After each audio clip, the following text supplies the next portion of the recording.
তৃতীয় খণ্ড 33 পৃষ্ঠা। আন্না হাযাল ইখতিলাফ আল মাযমুম মাহমুলুন কামা কিলা আলাল ইখতিলাফি ফিল উসুল দুন আল ফুরু। স্পষ্ট উল্লেখিত যে মতভেদ দূষিত, যে মতভেদ মন্দ, সে মতভেদ হলো আকায়েদ সংক্রান্ত মতভেদ মন্দ, মসলা সংক্রান্ত মতভেদ মন্দ নয়। প্রিয় শ্রোতা মণ্ডলী, মৌলানা রজব আলী সাহেব যে প্রশ্ন উপস্থাপন করেছেন, আমি তাফসীরে বাইজাবি এবং তাফসীরে রুহুল বায়ানি থেকে দুটি তথ্য আপনাদের কাছে পেশ করে বুঝিয়ে দিয়েছি। কোরআন শরীফের যে 4টি আয়াতে মতভেদ করতে, দল ভাগ করতে, বিচ্ছিন্ন হতে নিষেধ করা হয়েছে, ওগুলি হলো তোমরা আকায়েদের ব্যাপারে দল ভাগ হয়েও না, তোমরা আল্লাহ পাকের গুণাবলীর ব্যাপারে দলে ভাগ হয়েও না, আখিরাতের অবস্থা ব্যবস্থাগুলির ব্যাপারে দলে মতভেদ সৃষ্টি করে ভাগ হয়েও না। তবে ফরওয়ার্ড মসলাকে, সত্যকে প্রকাশ বা সন্ধান করার জন্য দলে বিভক্ত হওয়াটাই তাফসীরকারকদের কাছে দোষণীয় নয় বলেই, তথা ইসলামের কাছে দোষণীয় নয় বলেই যে ওই কোরআন এবং হাদিসকে গবেষণা করি। ইমাম আবু হানিফা হুজুর একরকম, ইমাম শাফি, ইমাম মালিক, ইমাম আহমদ ইবনে হাম্বল এক রকমের মসলা গবেষণা করেছেন। সুতরাং তাদের এই মতভেদের ব্যাপারে কোরআন শরীফের ওই আয়াতগুলোই প্রযোজ্য নয়, প্রয়োগ করা চলতে পারে না। যারা ওই আয়াতগুলিকে ইমামদের মতভেদের উপরে প্রয়োগ করেছেন, নিঃসন্দেহে আমি তাদের কাছে আবারও নিবেদন করব, এখনো মন গড়া ব্যাখ্যা করার বাদ দিয়ে প্রামাণ্য তাফসীরকারকেরা যে ব্যাখ্যা দিয়েছেন সেই ব্যাখ্যার অনুসরণ করতে চেষ্টা করুন। নিজেও ভ্রান্তির হাত থেকে বাঁচবেন এবং আপনার মতো একজন কম পড়ুয়া অথচ ধর্মের নেতৃত্বের স্থান দখলকারী পণ্ডিতের দ্বারাই আর মানুষগুলো বিভ্রান্ত হওয়া থেকে বেঁচে যাবে।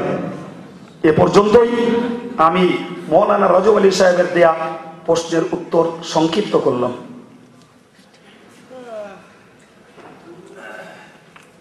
শিক্ষক মৌলানা মুফতি সাহেব, আপনার তথ্য সম্মিলিত বক্তব্যে বুঝলাম যে ইসলামকে পূর্ণাঙ্গ রূপে মানতে গেলে ইমাম মুজতাহিদদের তাকলিদ করতেই হবে, এবং এটাও বুঝলাম যে ইমাম মুজতাহিদগণ মসলা আবিষ্কার করতে যে মতভেদ করেছেন তা দূষিত নয়, বরং সেটাও কোরআন হাদিস সম্বলিত।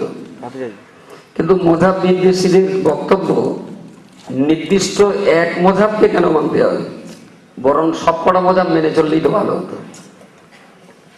মযহাব যখন কোরআন ও হাদিস সম্বলিত, তাহলে একটাই কেন মেনে চলতে হবে?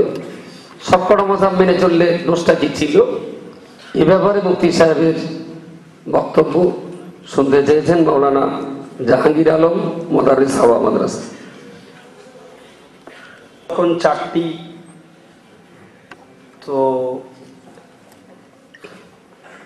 একটাকেই মানতে হবে। একটি মযহাবে থাকতে থাকতে অপর আরেকটি মযহাব মান্য করা চলবে না। যখনই আমি মযহাবটাকে মনের কাছে নির্বাচন করব, তো তখনই আমাকে ঠিক করে নিতে হবে আমি হানাফি, আমি শাফিঈ, আমি মালিকি, আমি হাম্বলি, 4টির কোনটাকে মানব। শুরুতেই সেটাকে ঠিক করতে হবে। শুরুতে যখন ঠিক করে নিয়েছি হানাফি মযহাবই মানব, টোটাল লাইফে হানাফি মযহাবকে পরিত্যাগ করে দিয়ে ভিন্ন কোনো মযহাব মানা চলবে না, একটাকেই মানতে হবে। কারণ এক মযহাব মানতে মানতে আর একটা মযহাব যদি মানতে যাওয়া হয়, তাতে যথেষ্ট ক্ষতির আশঙ্কা রয়েছে। যে ক্ষতিটার একটা মসলাকে আমি আপনাদেরকে মূল জবাবের আগে বুঝিয়ে দিতে চাই। হানাফি মযহাবে উজুর আগে বিসমিল্লাহ পড়া সুন্নাত। এখন একটা মানুষ হানাফি মযহাব অবলম্বন করে চলতেন, আর সেই অনুযায়ী তিনি জীবনের একটা বিরাট অংশ আমল করেছেন। সেই মানুষটাই পরবর্তীকালে তিনি হানাফি মযহাবকে পরিত্যাগ করে শাফি মযহাব অবলম্বী হলেন। শাফি মযহাবে উজুর আগে বিসমিল্লাহ পড়া ফরজ। এখন শাফি মযহাবকে যখন তিনি অবলম্বন করেছেন, তার দ্বিতীয়বারের গৃহীত এই শাফি মযহাব এটাকেই যদি তিনি সঠিক মনে করেন, তাহলে তার বিশ্বাস অনুযায়ী পূর্বের জীবনের হানাফি মযহাব অনুযায়ী তিনি বিসমিল্লাহ পড়া উজুর আগে সুন্নত ভেবে কখনো বিসমিল্লাহ পড়েছেন, কখনো পড়েননি। তাহলে শাফি মযহাবের মসলা অনুযায়ী তিনি ফরজ ত্যাগ করেছেন বিধায় তার উজুও হয়নি, হানাফি মযহাবের পিরিয়ডের নামাজও হয়নি। কোরআন শরীফে মহান আল্লাহ বলেছেন, ওয়ালা তুবতিলু আমালাকুম, তোমরা তোমাদের আমলগুলোকে বাতিল করো না। কোরআনের বক্তব্য। তাহলে এক মযহাব থেকে কোনো কারণে স্বার্থপরতায় আরেক মযহাব অবলম্বন করলে অনেক অংশে নিজের জীবনের প্রচুর আমলের ক্ষতির আশঙ্কা রয়েছে, যার একটি উদাহরণই আমি আপনাদের কাছে পেশ করেছি। বাকি পরে মূল প্রশ্নের জবাব বুঝুন যে একটা মযহাব কেন নির্দিষ্ট করেই মানতে হবে, সেটুকু একটু ছোট্ট করে তার উপস্থাপনাটা করেছি, বাকিটা বুঝুন। ভাই, তাফসীরে আহমদী 343-44 পৃষ্ঠা, 343-44 পৃষ্ঠায় ওই ঘটনাটাকে উল্লেখ করা হয়েছে যেটি নবী সুলাইমান এবং নবী দাউদের সেই ক্ষেতের ফসল খাওয়ার ব্যাপারে আমি আপনাদের কাছে ইত্তাগ্রে মযহাবের দলিল দেওয়ার জন্য বলেছিলাম। একটু খেয়াল করলেই নিশ্চয়ই আপনাদের স্মরণ আসছে। হযরতে আল্লামা মোল্লা জীওয়ান রহমাতুল্লাহ আলাইহি ঠিক ওই ঘটনাটাকেই তার তাফসীরে আহমদিয়া বর্তমান প্রিন্টের 343 এবং 44 পৃষ্ঠাতে উল্লেখ করেছেন। ফায়াকুনু কুল্লু মিনাল মাযাহিবিল আরবাআতি হাক্কান বিহাযাল মান। এই যে দুইজন নবী দুই রকম ব্যবস্থা দিয়েছেন এবং আল্লাহ পাকের কাছে দুটি হক বলে গণ্য হয়েছে, এ থেকেই প্রমাণিত চার মযহাব চারটি হক। কথাটি কার কথা বললাম? আল্লামা মোল্লা জীওয়ান তাফসীরে আহমদিয়াতে 343 এবং 44 পৃষ্ঠায় লিখেছেন, ফাল মুকাল্লিদু ইযা কাল্লাদা মুজতাহিদান ইয়াখরুজু আনিল উজুব। সুতরাং যিনি মুকাল্লিদ, তাকলিদ করেন, যিনি অনুসরণ করতে চান অন্যের, যার অনুসরণ করা ছাড়া ধর্ম মেনে চলবার মতো যোগ্যতা যার নেই, তিনি যে কোনো একজনের মযহাবকে মেনে চললে দায়িত্ব থেকে নিষ্কৃতি পাবেন। ওয়ালাকিন ইয়ামবাগি আন ইউকাল্লিদা ওয়াহিদান ইলতিজামান ওয়ালা ইউআওয়ালু ইলা আখার। তবে তার উচিত হলো নির্দিষ্ট একটি মযহাবকে মানা, অন্য মযহাবে গ্রহণ করাকে নিজের জন্য আবশ্যক করে নিয়েছেন। সেই মানুষটির জন্য উচিত কর্তব্য হলো নিজের মযহাবের উপরই মজবুতির সঙ্গে আঁকড়ে থাকা, অন্য মযহাবের দিকে না যাওয়া। এমনকি হযরত আল্লামা মোল্লা জীওয়ান তার কিতাবে 345 পৃষ্ঠায় একটি কোটেশনে তিনি উল্লেখ করেছেন, কামা আন্নাহু লা ইয়াজুজুল ইন্তিকাল মিন মাযহাবিন আখার কাযালিকা লা ইয়াজুজু আন ইয়ামালা ফি মাসআলাতিন আলা মাযহাবিন ওয়া ফি উখরা আলা উখরা। একজন মানুষ এক মযহাবে রয়েছেন, তো এক মযহাবে থাকাকালীন তিনি একটা মসলাকে পালন করছেন, আবার ঠিক সেই জায়গাটায় দাঁড়িয়ে তিনি আবার আরেকটা মযহাবের মসলাকে পালন করছেন। এটাও জায়েজ নয়। পূর্ণ মযহাব পরিবর্তন করে পাল্টাই খেয়ে যেমন আরেক মযহাবে যাওয়া জায়েজ নয়, তেমন এক মযহাবে আছি আমি, কোনো কারণবশত আমি আরেকটা মযহাবের মসলা মেনে নেব, এটিও জায়েজ নয়। আমি প্রসঙ্গত একটি মসলাকে উপলব্ধি করুন। হানাফি, শাফিঈ, মালিকি, হাম্বলি চার মযহাবের গৃহীত একক সিদ্ধান্ত, এক মজলিসে, এক বৈঠকে, এক শব্দে অথবা 3 শব্দে 3 তালাক দিলে 3 তালাকই হয়ে যাবে। এটি চার চার মাযহাবের গৃহীত একক সিদ্ধান্ত।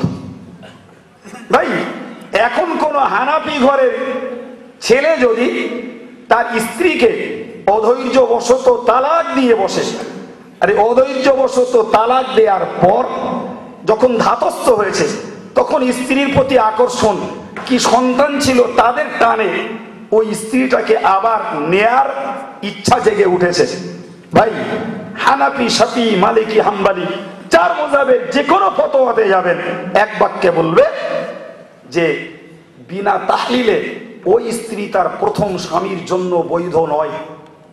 ফালা তাহিল্লু লাহু হাত্তা তানকিহা যাওজান গায়রা। তো কতক্ষণ প্রথম স্বামীর জন্য হালাল নয়? যতক্ষণ পর্যন্ত দ্বিতীয় অন্য স্বামীর সঙ্গে সহবাস না করবে। ভাই এখন এই ভদ্রলোক যদি দেখেন যে আমাকে যদি হানাফি মাযহাব, শাফি মাযহাব কি মালিকি মাযহাব কোনো একটি যদি মেনে চলতে হয়, তাহলে আমার এই স্ত্রীকে অবশ্যই পরিত্যাগ করতে হয়। কারণ তাহলিল তথা শুদ্ধিকরণ করে আমি ওই স্ত্রীকে নেব না, আর আমার স্ত্রীও আসতে চাইবেন না। রাস্তা একটাই আছে, যারা মাযহাব মান্য করে না, নিজেদেরকে যারা গায়ের মুকাল্লিদ বলে পরিচয় দেয়, এদের মসলায় রয়েছে এক মজলিসে যত তালাক দিক না কেন এক তালাক হবে। অতএব চট করে এখন সেই চট করে ওই মাযহাব ওই ফতোয়াটা মানতে গেলেন তালাক যত দেওয়া হোক এক তালাক হবে, ওই মসলাটা মানতে গেলেন নিশ্চিত এটা স্বার্থপরতা, এটা নফসের পূজারি, এটি প্রকৃতপক্ষে আল্লাহর দ্বীন ও শরীয়তকে মানার প্রমাণ নয়, এটা নিজের স্বার্থ এবং নফসের পূজারি করা। সেজন্যই অবশ্যই ওই কাজটি নাজায়েজ। স্ত্রীকে তাহলিল করে নিতে হলেও নিতে হবে, তবে ওই অপমানটাকে সইতে পারবো না বলে মাযহাবকে পরিত্যাগ করে গায়ের মুকাল্লিদ যারা মাযহাবকে অস্বীকার করেন তাদের দামান ধরবেন, তাদের ফতোয়া মেনে নেবেন। এটি পশ্চিম কালেও একজন সত্যকারের আল্লাহ ভীরু, পরকাল ভীতু, আল্লাহর সন্তোষ লোভী মানুষের কাজ এটা নয়। জি ভাই, জবাব তো এখনো আমার কাছে প্রচুর। জি, কিন্তু একটু আগেই তো শুনেছেন যে এখনো অনেক প্রশ্ন, সুতরাং একটু অল্প অল্প করে দিয়ে যদি বাকি আরো দুটি প্রশ্নর উত্তর আমরা বেশি পাই, তাতে যখন আপনারা খুশি, আমি এই প্রশ্নের জবাব আর বাকি তথ্য না দিয়ে এখানেই ক্ষান্ত করছি। যদি দুটি নতুন প্রশ্নের উত্তর দেয়া যায়, সেটি আশা করা যায় শ্রোতা মণ্ডলীর আরো উপকারে বেশি আসবে।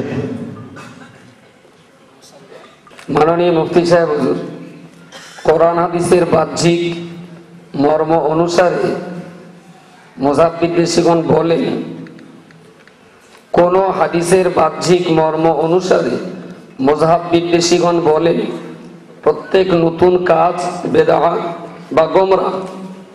রাসূলুল্লাহর ইন্তেকালের অনেক পরে চার মাযহাব সৃষ্টি হয়েছে, অতএব উক্ত মাযহাব অবলম্বন করা গোমরাহ ও বেদাত। যদি তা না হয় তাহলে রাসূলুল্লাহর কোন সাহাবীগণ তারা কি কোনো মাযহাব অবলম্বী ছিলেন? এ ব্যাপারে কোরআন হাদিসের ভিত্তিক উত্তর কি হতে পারে? ومن المندوبة تصنيف كتب والعلم وبناء المدارس والرباط وغير ذلك من المباح التثبت في لوان الأطعمة وغير ذلك والحرام والمكروه ظاهران। কি বলেছেন? কিতাবে উল্লেখ করা হয়েছে বেদাত 5 প্রকার, যা রাসূলের জামানায় ছিল না, পরবর্তীকালে তৈরি হয়েছে। সে মাযহাব হোক আর কিয়াসি মসলাই হোক আর যে কোনো বিষয় হোক, মূলত ওলামারা বলেছেন যে বেদাত 5 প্রকার। আল্লামা ইজ্জুদ্দিন ইবনে আব্দুস সালাম তিনি উল্লেখ করেছেন, আল্লামা মোল্লা আলী কারি মিরকাতের ভিতরে উল্লেখ করেছেন, ইমাম নবাবী শারহে মুসলিমে উল্লেখ করেছেন যে বেদাত 5 প্রকার। একটি বেদাত হলো, একটি বেদাত ওয়াজিব, আরেকটি বেদাত মুস্তাহাব, আরেকটি বেদাত মুবাহ, আরেকটি বেদাত হারাম, আরেকটি বেদাত মাকরুহ। ভাই, যে বেদাত ওয়াজিব বেদাত, তার অর্থ কি? বেদাত হলেও সেটি করা ওয়াজিব, সেটি রাসূলের জামানায় না থাকলেও সেই কাজটি করা ওয়াজিব। আপনি সহজে বিষয়টাকে বুঝুন। ভাই, রসুলের জমানায় আরবি গ্রামার বিষয়ক কোনো সাবজেক্ট ছিল না। যেমন আরবি ব্যাকরণ গ্রামারের বিষয়ে নাহু সরফ দুটি বিষয় রসুলের জমানায় ছিল না। পরবর্তীকালে এসে এই আরবি ব্যাকরণ আরবি গ্রামার এই দুটি আলাদা পৃথক পৃথক বিষয়ে পরিণত হয়েছে। ভাই, একটু উপলব্ধি করবার যে আরবি ব্যাকরণ আরবি গ্রামার যারা না পড়েন না বুঝেন, ভাই কোরআন হাদিসকে বোঝা তাদের পক্ষে কখনোই সম্ভবপর নয়। বরং আরবি গ্রামার নাহু সরফ না পড়লে পরে তার মূলত আরবি ভাষার লিখিত কেতাবগুলিও পড়া সম্ভবপর নয়। এখন প্রশ্ন হলো, যারা বলেন যে বেদাত মাত্রই দোষণীয়, যারা বলেন বেদাত মাত্রই জাহান্নামের কাজ, যারা বলেন বেদাত মাত্রই অপরাধ, তাহলে রসুলের জমানায় যে নাহু সরফ সাবজেক্ট ছিল না, পরবর্তীকালে হয়েছে, সেইগুলো পড়া শেখার ভিতর দিয়ে মানুষ পরজন্মে পরবর্তীকালে কোরআন আর হাদিস তারা পড়তে শিখেছেন। এখন বক্তব্য, যদি বেদাত মাত্রই সেটা দোষের হয়, জাহান্নামের কাজ হয়, তাহলে নুহু সরফ বিষয়টাকে পড়া এটা যেমন দোষের, ওটা পড়ে যেমন জাহান্নামের যোগ্য হতে হবে। আর ওই সাবজেক্টে উৎপত্তি অর্জন করে কোরআন হাদিসকে পড়েও তাকে জাহান্নামে যেতে হবে। ও সাবজেক্ট না পড়লে কোরআন হাদিস পড়া যাবে না। ও সাবজেক্ট ব্যতীত কোরআন হাদিস বুঝে ফেলা সম্ভবপর নয়। অথচ সে সাবজেক্ট রসুলের জমানায় যেহেতু ছিল না, তাই ওই বিষয়টা শিক্ষা করা, ও বিষয়টার জ্ঞান উৎপত্তি জোগাড় করা, আর ওই জ্ঞানের ভিত্তিতে কোরআন হাদিস পড়া, ভাই ওটাও তো জাহান্নামের কাজ হবে।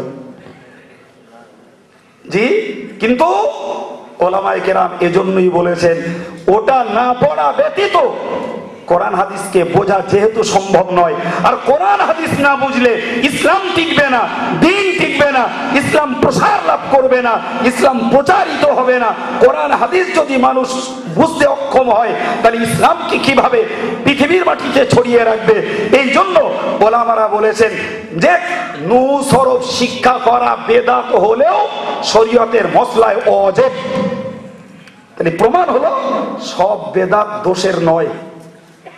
নতুন কাজ হলেই সেটি দোষের হবে। বেদাত শব্দ কেউ একটা বলল, আর আপনারা মুচড়ে দুমড়ে পড়লেন যে বেদাত কাজ করে ফেলেছি, কি সর্বনাশ না হয়েছে তার ঠিক নেই। জি ভাই, যে বেদাতগুলি শরীয়তের মসলাতে ভাই জায়গা পেয়েছে, ও বেদাতগুলি বেদাত তো নয়, বরং কোন ওলামারা ওটাকে সুন্নত বলে আখ্যায়িত করেছে। জি, আরেকটি, আমি বর্তমান সময়ে যে মহামারীর মতো ঘটে চলা একটা ঘটনা আপনারা সবাই নিশ্চয়ই দেখেছেন, সেই সম্বন্ধে কিছু আলোকপাত করবার চেষ্টা করব। আর প্রথমেই বলে রাখি, আমি যেহেতু বয়সে এখন খুবই ছোট, কিছু যদি ভুলভ্রান্তি হয়ে যায় তো আমাকে ক্ষমা সুন্দর দৃষ্টিতে দেখবেন।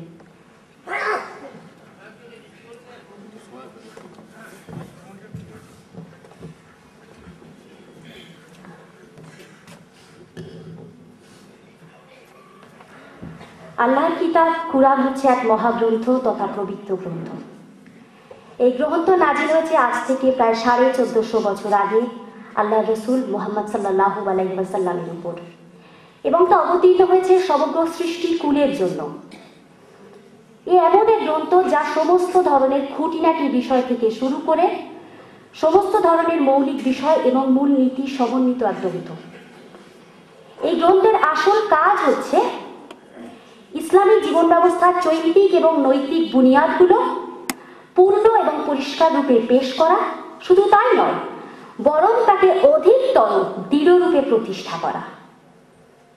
কিন্তু দুঃখের বিষয়, এই মহাগ্রন্থ তথা পবিত্র গ্রন্থ নাজিল হওয়ার পর কিছু লোক দলাদলি এবং মতবিরোধে নিমজ্জিত হয়ে নিজেদের দিনকে খণ্ডবিখণ্ড করে। কুরআন একদিকে সেই সমস্ত লোকদের কড়াভাবে সমালোচনা করে, অপরদিকে কুরআনের বিধিনিষেধ, ব্যাখ্যা, বিশ্লেষণ, তাফসীর এই সমস্ত ব্যাপারে শুধু আমরাই নই, বরং সাহাবায়ে কিরামগণ, তাবেঈগণ, এমনকি ইমামগণের মধ্যেও মত বৈষম্য বিদ্যমান রয়েছে, তার প্রমাণ আমরা পাই।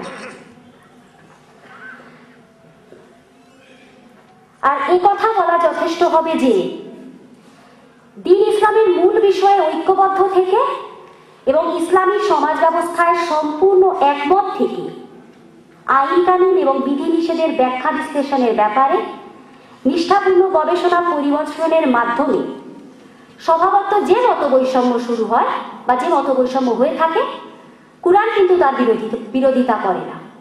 স্বয়ং নবী করিম সাল্লাল্লাহু আলাইহি ওয়াসাল্লাম এই মত বৈষম্যকে শুধু বৈধই বলেননি, বরং তার প্রশংসা পর্যন্ত করেছেন। কারণ এই ধরনের মত বৈষম্যতাই প্রকাশ করে যে জাতির লোকেদের মধ্যে চিন্তা, অধ্যয়ন, গবেষণা এবং গভীরতর উপলব্ধির যোগ্যতা এবং প্রতিভা রয়েছে, এবং জাতির প্রতিভাবান লোকেদের মনে দ্বীন ইসলাম এবং তার আইন কানুন সম্পর্কে যথেষ্ট কৌতূহল এবং আকর্ষণ বিদ্যমান। কিন্তু যে মত বৈষম্য শুরু হয় ব্যক্তি স্বার্থ চরিতার্থ করবার জন্য, আত্মগরিতা এবং বক্রদৃষ্টির কারণে, এবং যার পরিণতি ঘটে ক্ষুদ্র ক্ষুদ্র দলে বিভক্ত হওয়া এবং পারস্পরিক দ্বন্দ্ব কলহে, কুরআন সেই ধরনের মত বৈষম্যকে কিন্তু একেবারেই সমর্থন করে না। বর্তমানে দেখা যাচ্ছে যে কিছু আলেম আল্লাহ এবং তার রাসূল সাল্লাল্লাহু আলাইহি সাল্লাম দ্বীন ইসলামের মৌলিক বিষয় বলে গণ্য করেননি এমন বিভিন্ন বিষয়ে নিজেদের পার্সোনাল মতবাদ প্রকাশ করছেন এবং তাকে জোর করে দ্বীন ইসলামের মৌলিক বিষয় বলে গণ্য করবার চেষ্টা করছেন। অতঃপর তার সঙ্গে মত বৈষম্যকারী সমস্ত ব্যক্তিকে দ্বীন ইসলামের বহির্ভূত বলে ঘোষণা করছেন, আর নিজের সমর্থকদের নিয়ে দল বানিয়ে তাকেই একমাত্র মুসলিম উম্মত বলে গণ্য করছেন, আর বাদবাকিদেরকে জাহান্নামী বলছেন। আমাদের উচিত এই ধরনের যে আলেম তাদেরকে নিয়ে কড়া প্রতিবাদে সোচ্চার হওয়া। আর এই প্রসঙ্গে ইমাম নববী রাহমাতুল্লাহ আলাইহি তার রিয়াজুস সালিহিন কিতাবে 274 এবং 75 পৃষ্ঠায় উল্লেখ করেছেন যে ভ্রান্ত দলের আলেমগণের দোষ চর্চা করা ওয়াজিব, অর্থাৎ একান্ত প্রয়োজন। আপনারা সবাই নিশ্চয়ই দেখে থাকবেন বর্তমানের একজন অতি পরিচিত, খুব পরিচিত একজন মুখ, জনাব ডাক্তার জাকির নায়েক, যিনি পেশায় একজন কার্ডিওলজিস্ট অর্থাৎ হৃদরোগ বিশেষজ্ঞ, কিন্তু বর্তমানে ইনি পিস টিভির কর্মকর্তা। জনাব ডাক্তার জাকির নায়েকের কথা অনুযায়ী পিস টিভি সম্প্রচারের মূল উদ্দেশ্য হচ্ছে কুরআনের অর্থ, তাৎপর্য এবং তার ব্যাখ্যাকে লোকেদের মধ্যে প্রচার করা। নিঃসন্দেহে তার এই উদ্দেশ্যের উপযোগিতাকে কেউ অস্বীকার করতে পারে না। আমি নিজে একজন বিজ্ঞানের ছাত্রী, তাই বিজ্ঞান আমি একটু আধটু বুঝি বটে। জনাব ডাক্তার জাকির নায়েক বিজ্ঞানকে সর্বদা সাইন্টিফিক্যালি প্রুভ করতে সচেষ্ট, অর্থাৎ বিজ্ঞান সম্মতভাবে প্রুভ করতে সচেষ্ট। কোনো মানুষের মধ্যে কিন্তু সাইন্টিফিক স্পিরিট থাকা ভালো, অর্থাৎ সন্ধানী মনোভাব থাকা ভালো, কিন্তু আমাদের সর্বদা মনে রাখতে হবে যে কুরআন হচ্ছে মহান আল্লাহ রাব্বুল ইজ্জতের বাণী। তাই কুরআন কিন্তু কখনো বিজ্ঞানকে অনুসরণ করবে না, বিজ্ঞানকে সর্বদা কুরআনকে অনুসরণ করতে হবে।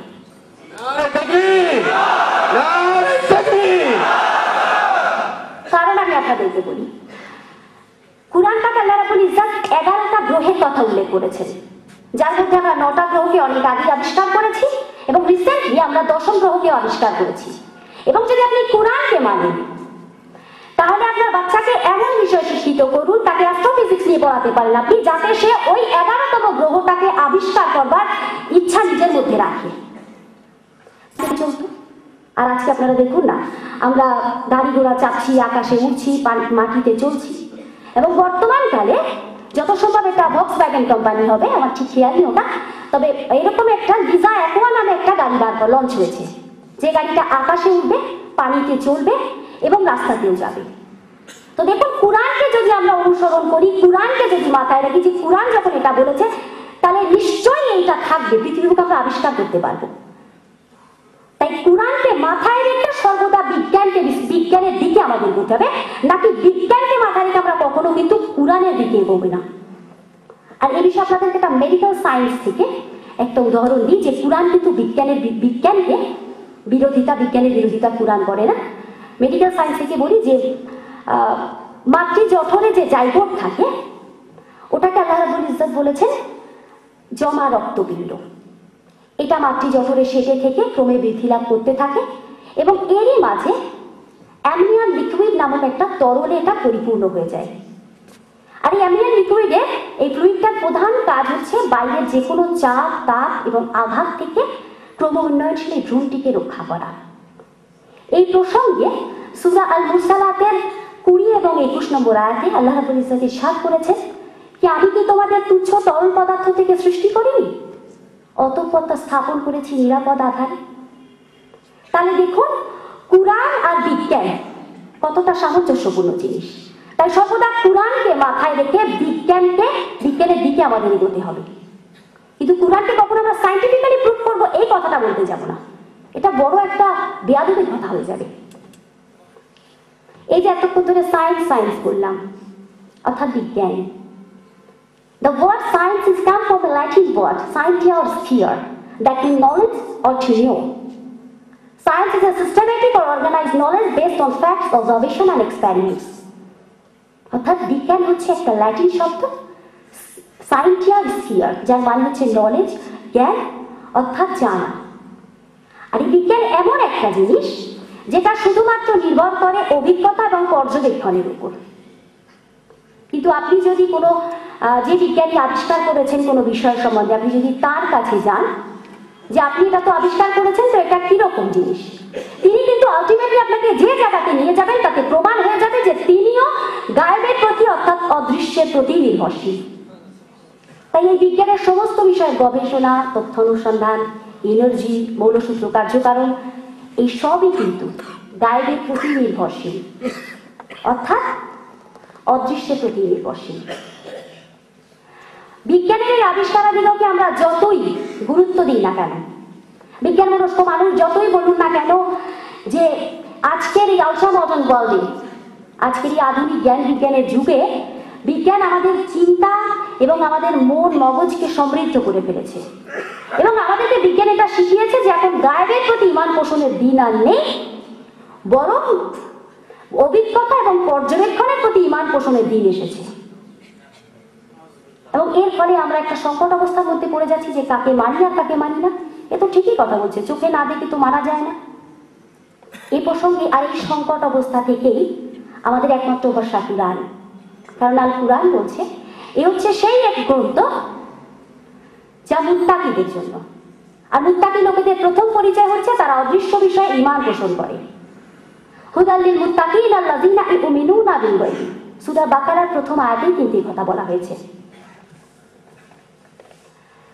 জনাব ডাক্তার জাকির নায়েককে আপনারা যারা দেখেন তারা নিশ্চয়ই প্রায়শই দেখে থাকবেন, উনি পিস টিভির টেলিকাস্টে যখন আসেন কোট, স্যুট, বুট, টাই পরিহিত অবস্থায়।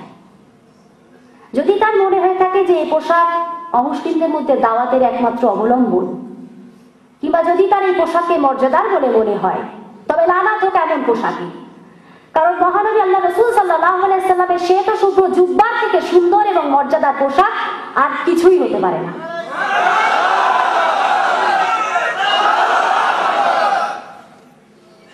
আর ইহুদি এবং খ্রিস্টানদের মধ্যে দাওয়াত দিতে গিয়ে নিজের রসুলের সুন্নত থেকে ছিটকে যাওয়া কোনো মুসলমানের পক্ষে তো শোভা পায় না, এবং একজন ধর্ম প্রচারকের পক্ষে কিন্তু তা মোটেও শোভনীয় নয়। কারণ আমরা ঈমান পোষণ করেছি, আমানতু বিল্লাহি ওয়া মালাইকাতিহি ওয়া রাসূলিহি ওয়া কুতুবিহি ওয়াল ইয়াউমিল আখিরি ওয়াল কদরি খায়রি ওয়া শাররিহি মিনাল্লাহি তাআলা ওয়াল বাসি বাদাল মাউত। অর্থাৎ আমরা ঈমান পোষণ করেছি আল্লাহ রাসূল সাল্লাল্লাহু আলাইহি ওয়াসাল্লামের উপর, আল্লাহর কিতাবের উপর। আর এই ঈমান পোষণের পর কিন্তু আমরা শুধুমাত্র চিন্তা এবং নিজস্ব বুদ্ধি দিয়ে কিছু করতে পারি না। তখন সিদ্ধান্ত গ্রহণ এবং নির্দেশ দানের সমস্ত ইখতিয়ার কিন্তু আল্লাহ, তার রাসূল এবং তার কিতাবের হাতে চলে গিয়েছে। এই কথা কিন্তু আমাদের সবার মনে রাখতেই হবে। আর ইহুদি খ্রিস্টানদের মধ্যে দাওয়াতের কথা না হয় দূরেই থাক, তাদেরকে আমরা কখনো সন্তুষ্ট পর্যন্ত করতে পারবো না। কারণ সূরা বাকারাতে স্পষ্ট প্রমাণ হয়েছে, সূরা বাকারার 120 এবং 121 নম্বর আয়াতে আল্লাহ রাব্বুল ইজ্জত ইরশাদ করেছে যে ইহুদি এবং খ্রিস্টানেরা তোমার প্রতি কখনো সন্তুষ্ট হবে না যতক্ষণ না তুমি তাদের ধর্মাদর্শকে অনুসরণ করো। বলো আল্লাহর পথ নির্দেশই প্রকৃত পথ নির্দেশ। আর জ্ঞান প্রাপ্তির পর যদি তুমি তাদের খেয়াল খুশির অনুসরণ করো, তাহলে আল্লাহর বিপক্ষে তোমার কোনো অভিভাবক থাকবে না এবং কোনো সাহায্যকারীও থাকবে না। যাদেরকে আমি কিতাব দিয়েছি তাদের মধ্যে যারা যথাযথভাবে এটি তিলাওয়াত করে তারাই এতে বিশ্বাস করে, এবং যারা এটি প্রত্যাখ্যান করে তারা ক্ষতিগ্রস্ত। জনাব ডাক্তার জাকির নায়েকের আরেকটি প্রসঙ্গে আসি। তার কথা অনুযায়ী কোনো ব্যক্তি যদি এমন কোনো প্রতিষ্ঠানে কর্মরত যেখানে টুপি পরার নিষেধাজ্ঞা রয়েছে, তাহলে আপনি অন্তরের আকীদা ঠিক রেখে টুপি খুলে রাখতে পারেন। কিন্তু একথা অবশ্যই আমাদের সকলের জানা উচিত যে আল্লাহ রাসূল সাল্লাল্লাহু আলাইহি সাল্লাম যখন খানা খেতেন, বাজার যেতেন, কিংবা তিনি পেশাব পায়খানা সর্বসময় তিনি তার মস্তককে আবৃত রাখতেন। তাই যে কর্মস্থান বা যে প্রতিষ্ঠান সুন্নতের খেলাফ নির্দেশ দেয়, অবিলম্বে সেই প্রতিষ্ঠানকে পরিত্যাগ করা উচিত। কারণ আল্লাহ রাব্বুল ইজ্জত কুরআন পাকে বলেছেন সূরা হুদের 6 নম্বর আয়াতে যে জমিনে বিচরণশীল এমন কোনো জীব নেই যার রেজেক দানের দায়িত্ব আল্লাহর উপর নয়, যার সম্পর্কে তিনি জানেন না যে কোথায় সে থাকে এবং কোথায় তাকে সম্পদ করা হয়। সবকিছু এক স্পষ্ট লিপিকায় লিপিবদ্ধ আছে। আর আল্লাহর তাওহীদের একত্ববাদকে স্বীকার করতে গিয়ে যদি নিজের জানকেও কুরবান করতে হয়, টুপি পরা তো একটা সামান্য ব্যাপার, কিন্তু নিজের জানকেও যদি কুরবান করতে হয় তাহলে এইরকম কুরবানিকে আমরা শত সহস্রবার ইস্তেকবাল করি। নারে তাকবীর, নারে তাকবীর। আর আমরা সকলে আল্লাহর সামনে সর্বদা সিজদাবান হই, কারণ তিনি সবকিছুর মালিক, এই কায়নাতের মালিক তিনি। আরেকটি প্রসঙ্গে আসি। পিস টিভির আপনারা প্রায়শই দেখে থাকবেন যে পিস টিভিতে কিছু দেখা যায় প্রায়শই যে কিছু সুন্দরী তন্নি যুবতীদের মুখ,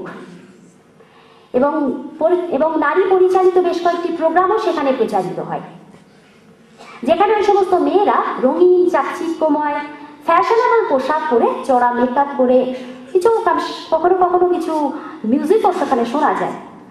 তো এই ধরনের কিছু প্রোগ্রাম তারা পরিচালনা করে। আর এর থেকেই কিন্তু আজকে আমাদের সমাজের মেয়েরা ক্রমশই পাশ্চাত্যের ফ্যাশন শব্দটার প্রতি অনুরক্ত হয়ে পড়ছে, এবং তারা বোরখা এবং মোটা চাদরকে উপেক্ষা করে পাতলা চাকচিক্যময় পোশাকেই প্রাধান্য দিয়ে ফেলছে। আর এইভাবে আজকে গোটা যুব সমাজ আত্মসংযমিতাকে ভুলে অজ্ঞতার অন্ধকারে নিমজ্জিত হচ্ছে।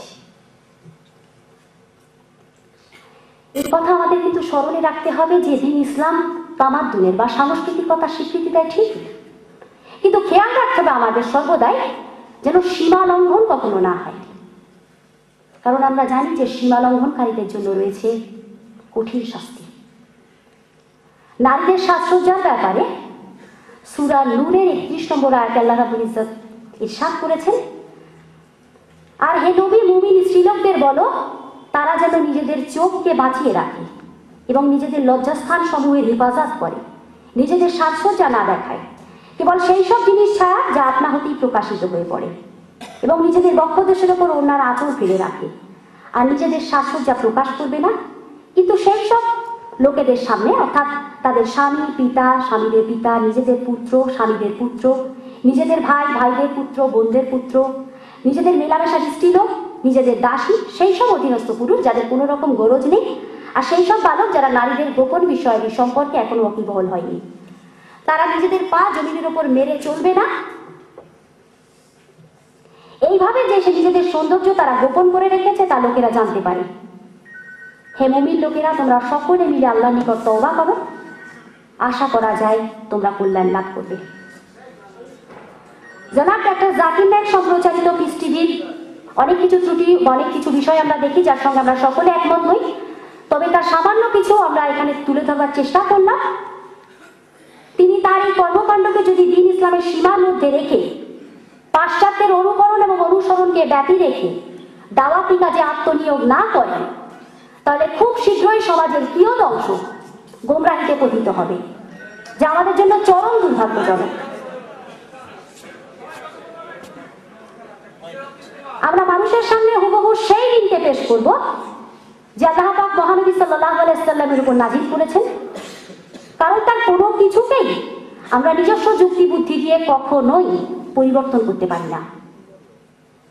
আজকে যখন রাজনৈতিক, অর্থনৈতিক, সামাজিক, বৌদ্ধিক জীবন যখন আমাদের দুর্বিষহ হয়ে উঠেছে, সমস্ত কুফরি শক্তি যখন তাদের ল্যাবে বসে প্রতিনিয়ত আমাদেরকে সমূলে উৎখাত করবার ষড়যন্ত্র লিপ্ত, তখন আমাদের সমগ্র আলেম সমাজ তথা সমগ্র মুসলিম জাতিকে দ্বীন ইসলামের সুশীতল ছায়ায় অবস্থান করে মিল্লি ইত্তেহাদ গড়ে তুলতে হবে।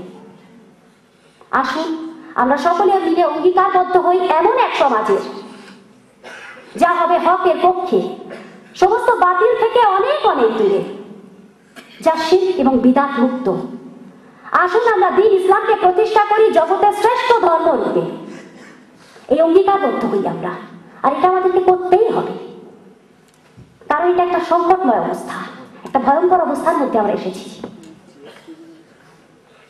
তবে পরিশেষে বলি যে প্রকৃত জ্ঞান আল্লাহর নিকট, এবং আমরা তারই উপর ভরসা করছি এবং তারই দিকে প্রত্যাবর্তন করছি। আল্লাহ সমস্ত অজ্ঞতা থেকে আমাদেরকে আশ্রয় দিন। আউযু বিল্লাহি আন আকুনা মিনাল জাহিলিন।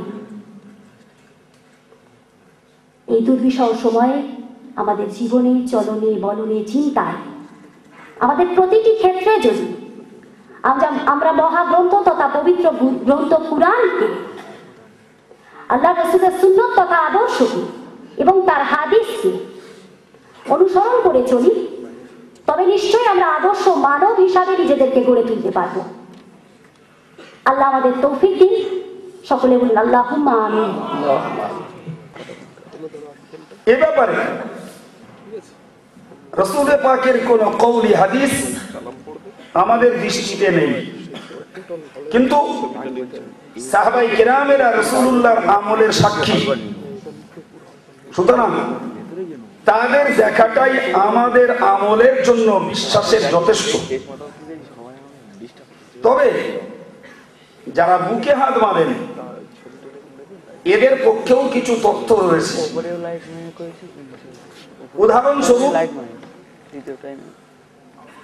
ওয়াইল ইবনে হুজুর থেকে রিওয়ায়াত, তিনি বলেছেন সাল্লাইতু মা নবী সাল্লাল্লাহু আলাইহি ওয়াসাল্লাম, নামাজ পড়াকালীন ইমামের পিছনে মুক্তাদিরা কেরাত পড়তে হবে, মুক্তাদির কেরাত পড়তে হবে কিনা, বা সূরা ফাতিহা শেষ করে আমিন জোরে বলতে হবে না আস্তে বলতে হবে না, ফরজ নামাজের পরে দোয়া তুলে মোনাজাত করবার দলিল কোরআন হাদিসের কোথাও আছে কিনা, শবে বারাত করা শরীয়ত সম্মত কিনা, এই ধরনের মুযহাব বিদ্বেষীরা অসংখ্য রকমের ফিতনা ফাসাদ সমাজে ছড়াচ্ছেন। এই ধরনের সমস্ত জুজি মশলাগুলোর উপযুক্ত উত্তর আমরা তার কাছ থেকে আশা করলে আমরা পেয়ে যেতাম, কিন্তু দুর্ভাগ্য সময়ের সাথে আমরা পাল্লা দিয়ে কেটে উঠতে পারলাম না। যদি ভবিষ্যতে আল্লাহ মওকা মিলিয়ে দেন, যত রকমের জুজি ছোট ছোট মশলা আছে, ঠিক এই সমস্ত মশলা মাসাইলগুলোর উপযুক্ত কোরআন হাদিস ভিত্তিক জবাব নেবার জন্য আমরা আবারও এই ধরনের প্রোগ্রাম ইনশাল্লাহ পরে করব। আপনাদের কাছে এখন জানতে চাইছি, আজকে যে আপনারা এই মজলিসে এসেছেন, প্রত্যেকটা মানুষের কাছে একটু জানতে চাইব, যে উদ্দেশ্যে এসেছিলেন উদ্দেশ্য কি খানিকটা আপনাদের পূর্ণ হয়েছে? আপনাদের আহ্বান করি, আপনাকে সেই মজলিসে গমন করবেন। আলহামদুলিল্লাহ, এটা আজকে আমাদের কি বলা যেতে পারে রিহার্সাল। এটা আমাদের রিহার্সাল। আল্লাহ যদি রাজি থাকে আমরা মহাজাতি সদনে ওখানে একটা সেমিফাইনাল হবে, যদি সেখানেও আল্লাহ সাকসেসফুল করান, আগামী 1 থেকে 2 বছরের ভিতরে কলকাতা নেতাজি ইন্ডোর স্টেডিয়ামে 50,000 মানুষের সামনে হানাফি মুযহাব এবং সিলসিলায়ে ফুরফুরা শরীফে প্রত্যেকটা মানিত মসলা মাসাইলের উপরে আমরা কোরআন হাদিস ইজমা কিয়াস ভিত্তিক দলিল দিয়ে গোটা বাংলা জুড়ে যত না মুযহাবিদের 20 দাঁত গজিয়েছে, আল্লাহ যদি রাজি থাকে সমস্ত 20 দাঁত আমরা ভেঙে চুরমার করে দেব ইনশাআল্লাহ।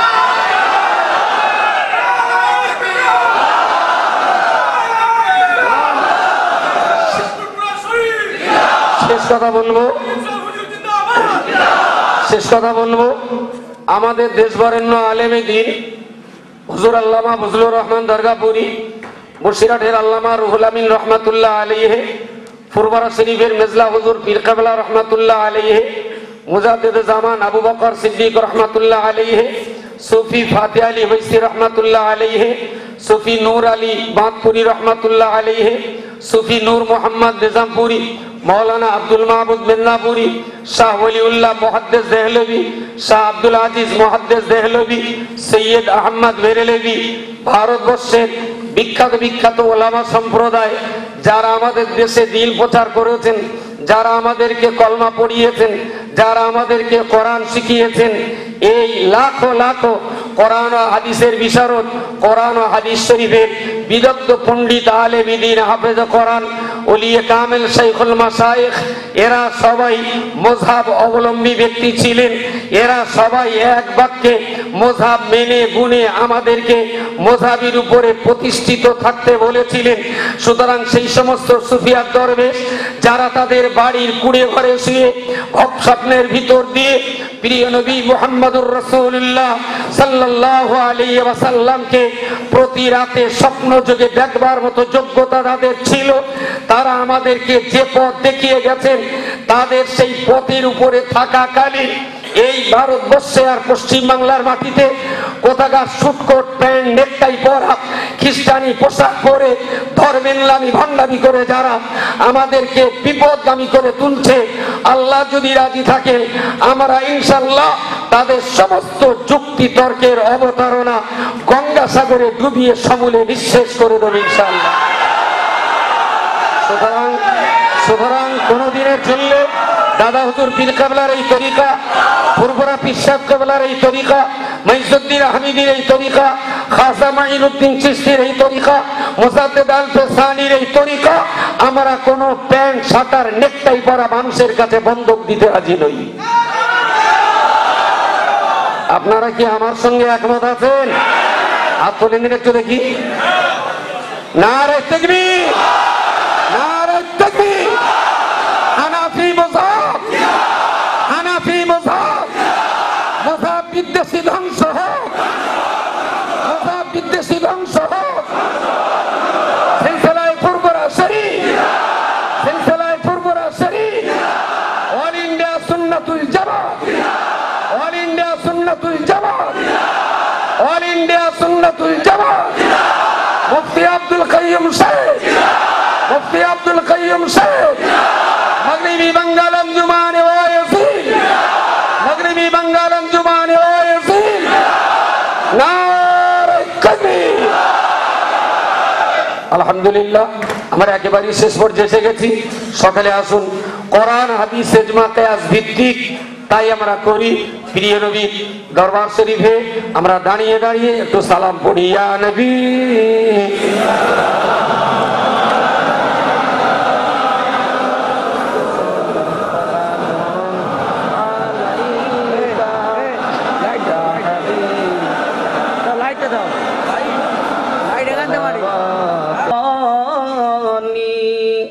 করিল জগৎ নুরানি, আমিনার নয়ন ও সালাম আলাইকা ইয়া রাসূল সালাম।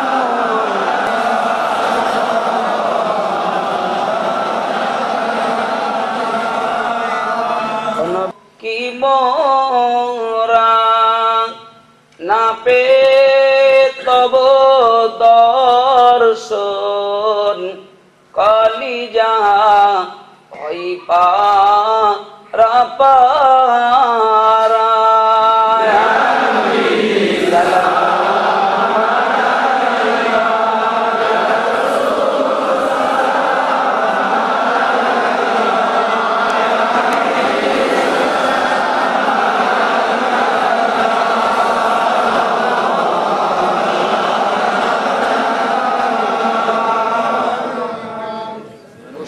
ربي صل وسلم دائما ابدا على نبيك خير خلقك كلهم بجاه رب मेरे दरूद व सलाम बरगज़ीदा नबी पर अपने मुदम जोरे जोरे पढ़ेन बालागाल आला बिकामालिही।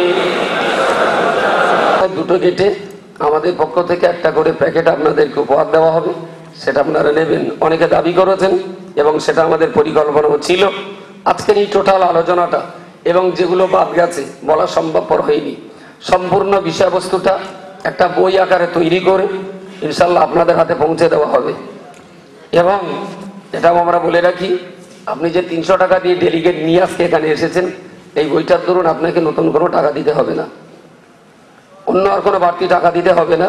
বেরিয়ে যাওয়ার সময় 5টা টেবিল আছে, 1 থেকে 200, 201 থেকে 400, 401 থেকে 600, 601 থেকে 800, 801 থেকে 1000, 5টা টেবিল আছে। আপনি যাওয়ার সময় অবশ্যই আপনার নাম এবং মোবাইল ফোন নাম্বার ওখানে লিখে দিয়ে যাবেন, তা নাহলে বইটা আমরা আপনার কাছ পর্যন্ত পৌঁছাতে পারবো না। টোটাল আলোচনাটাই রেকর্ড হয়েছে, আমরা তা থেকে বই তৈরি করে আপনাদের কাছে পৌঁছে দেব। আপনাদের জন্য ন্যূনতম একটু তাবারুকের ব্যবস্থা রেখেছি, সেটা যাওয়ার সময় শান্তিপূর্ণভাবে নিয়ে যাবেন। একটাই গেট, উপরে যারা আছেন তারাও যে গেট দিয়ে বার হবেন, নিচে যারা আছেন একই গেট দিয়ে বার হবেন।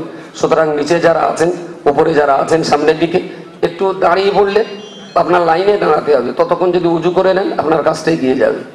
সেই জন্য এই উজু করে এখন রেডি, পিছনে নামাজ পড়াবার জায়গা আছে, ওখানে নামাজ পড়ে নেবেন। পিছনে খাবারও, নিচে খাবারও জায়গা আছে, ওখানে ইচ্ছে করলে আপনি খাবারও খেয়ে নিতে পারেন। দোয়া করার জন্য আমাদের সকলের মুরব্বী, অল ইন্ডিয়া সুন্নাতুল জামাতের যিনি সভাপতি জনাব আলহাজ হাফেজ শামসুর রহমান আব্বাজিকে আমি অনুরোধ করছি শেষ দোয়াটা তিনি করে দেবেন। آمين. ربنا لا تجعلنا فتنة للقوم الظالمين ونجنا برحمتك من القوم الكافرين. ربنا لا تزغ قلوبنا بعد إذ هديتنا وهب لنا من لدنك رحمة إنك أنت الوهاب. আয় আল্লাহ তাআলা, পরওয়ারদিগার পাক পরিমাণ গুনার বোঝা মাথায় নিয়ে গুনাহ করে দাও। আয় আল্লাহ তাআলা, শুরু থেকে পর্যন্ত কেবলমাত্র ন্যায় ও সত্য জিনিসকে উদ্ঘাটন করার জন্য আমরা যে প্রয়াস চালিয়ে কোরআন, হাদিস, ইজমা, কিয়াসের সমন্বয়ে সত্য ধর্মকে এখানে আমরা প্রচার করার চেষ্টা করেছি, আল্লাহ এর বিনিময়ে এতটুকু সওয়াব তুমি যদি দান করো মাবুদ। আয় আল্লাহ তাআলা মেহেরবান আল্লাহ, তুমি দয়া করে খুশি হয়ে ভুল ভ্রান্তি, ত্রুটি বিচ্যুতি যা কিছু ঘটেছে সেগুলোকে মাফ করে দিয়ে আয় আল্লাহ তাআলা এই সুন্দর ব্যবস্থাকে তুমি কবুল করে নিয়ে আল্লাহ যদি কিছু নেকি তুমি সন্তুষ্ট চিত্তে দান করো। সর্বাগ্রে সর্বপ্রথমেই তোমার প্রিয় হাবিব হুজুরে পূর্ণ সাল্লাল্লাহু আলাইহি ওয়াসাল্লাম পাকে দয়া করে সওটুকু পৌঁছে দাও। তার পাক উসিলা করে সমস্ত আম্বিয়া, আউলিয়া, শুহাদা, সালেহীন, সমস্ত আসহাবে কেরাম, খোলাফায়ে রাশিদিন, আশারে মুবাশশিরা, আজওয়াজে মুতাহহারা, তাবেঈন, তাবেঈন হুজুরদের রুহে তুমি দয়া করে সওটুকু পৌঁছে দাও। আয় আল্লাহ, 4 তরিকার পীরানি পীর, 4 মাযহাবের ইমাম সাহেব হুজুরদের রুহে তুমি দয়া করে সওটুকু পৌঁছে দাও। খাস করে মুজাদ্দিদ জামান, আমির শরিয়াত, কুতুবুল আলাম দাদা হুজুর পীর আবু বকর সিদ্দিক রাহমাতুল্লাহ পাক সওটুকু পৌঁছে দাও। আয় আল্লাহ, তার আওলাদ এবং তার খলিফা হুজুরদের রুহে তুমি সওয়াব পৌঁছে দাও। খাস করে বাংলাদেশের হাজী মুফতি আজম মুজাদ্দিদ জামান প্রধানতম খলিফা বশির আল্লাম হুজুর রুহুল আমিন সাহেব রাহমাতুল্লাহ পাক সওটুকু পৌঁছে দাও। আয় আল্লাহ তাআলা, আমাদের গুমরাহি এই বাংলাকে যারা আলোর পথ দেখিয়েছিলেন, যারা আজকে কবরে সকলের নাম বলা সম্ভব নয়, আয় আল্লাহ তুমি দয়া করে সকলার পীর বুজুর্গ আল্লাহ ওলিয়ে কামেল তরিকতে পীর জেনে সবাকা তুমি দয়া করে সবটুকু পৌঁছে দাও। আয় আল্লাহ তাআলা, খাস করে আমাদের বাপ মা, দাদা দাদি, নানা নানি, খালা খালু, মাই মুরব্বী, আত্মীয় স্বজন, পাড়া প্রতিবেশী, সন্তান সন্ততি, ইমান সহ যারা কবরস্থ হয়েছেন সবাকা তুমি দয়া করে সবটুকু পৌঁছে দাও। খাস করে মাহবুব, তোমার দরবারে এতটুকু আমাদের মিনতি সহকারে আবেদন, আমরা যে চেষ্টা চালিয়েছি ন্যায় সত্য জিনিসকে প্রতিষ্ঠিত করার জন্যে সমস্ত পীরানি তরিকা, আউলিয়া কেরাম, বুজুর্গানে দিন, ইমাম, মুস্তাহিদিন রুহানি দোয়া তুমি দয়া করে আমাদের নসিব করো। তাদের রুহানি দোয়ার বাবরকতে আয় আল্লাহ, তাদের ফেলে রাখা সত্য ধর্ম আয় আল্লাহ তাআলা কোরআন, হাদিস, ইজমা, কিয়াস সহকারে পরিষ্কারভাবে সুন্নতের তাবেদার হওয়ার মতো তুমি দয়া করে আমাদের তৌফিক দান করো। আয় আল্লাহ, আগামী দিন আরো সুন্দরভাবে ব্যবস্থা চালিয়ে যাওয়া তুমি তৌফিক দান করো। যারা ইসলামকে, শরীয়তকে সামনে রেখে গুমরাহির অতন্তরে মানুষকে যারা নিমজ্জিত করে দিতে চায়, আয় আল্লাহ তাআলা সমস্ত বিদাতি ফিরকার বিদাতি ফিরকারা আহলে সুন্নাতুল জামাতের আক্রমণ করে এদেরকে প্রলোভন দিয়ে জাহান্নামী বানাতে চায়, ওই সমস্ত জাহান্নামী দল থেকে আমাদেরকে তুমি দয়া করে হেফাজত করো। লা তাকনাতু মির রাহমাতিল্লাহ, ইন্নাল্লাহা ইয়াগফিরু যুনুবা জামিআ, ইন্নাহু হুয়াল গফুরুর রহিম। আল্লাহুম্মা وهيتو منا فاحي على الإسلام ومن توفيتو منا فتوفى على الإيمان। সমস্ত প্রকার শয়তানি চক্রান্ত, দাগাবাজি থেকে আয় আল্লাহ তাআলা ومنا فأحيي على الإسلام ومن توفيت منا فتوفوا على الإيمان আয় আল্লাহ দয়া করে আমাদের সংগঠন কিছু দয়া করে কবুল করো আয় আল্লাহ আমাদের সংগঠন কিছু দয়া করে কবুল করো আয় আল্লাহ সংগঠন কিছু দয়া করে কবুল করো আল্লাহ বলেন যে সুন্নত জগৎ আমাদের সন্তান সন্ততি আমাদের আলেম ওলামা যারা এই কঠিন জিহাদে নেমেছেন তুমি তাদেরকে মনোবল ইলমিয়াত আল্লাহ হিকমত তুমি বেশি করে দান করো العالمين يا خير الناصرين نصر من الله فتح قريب وبشر المؤمنين فالله خير الحافظ وخير الراحمين سبحان ربك رب العزة عما يصفون والسلام على المرسلين والحمد لله رب العالمين بحرمة هذه الكلمة الطيبة একটু শুনুন একসঙ্গে উঠলে মুশকিল হবে আপনার ডেলিগেশন কার্ডটা দেখাবেন ডেলিগেট কার্ড না দেখালে কিন্তু প্যাকেট আপনাকে দেবে না প্রত্যেকেই ডেলিগেশন কার্ডটা দেখিয়ে বার করবেন দয়া করে গেটের সামনে ভিড় করলে দাঁড়িয়ে থাকতে হবে অযথায় আপনাকে দাঁড়িয়ে থাকতে হবে সেই না করে যাদের উজু আছে উপরে উঠে নামাজ পড়বে যাদের উজু আছে উপরে আসুন নামাজ পড়ুন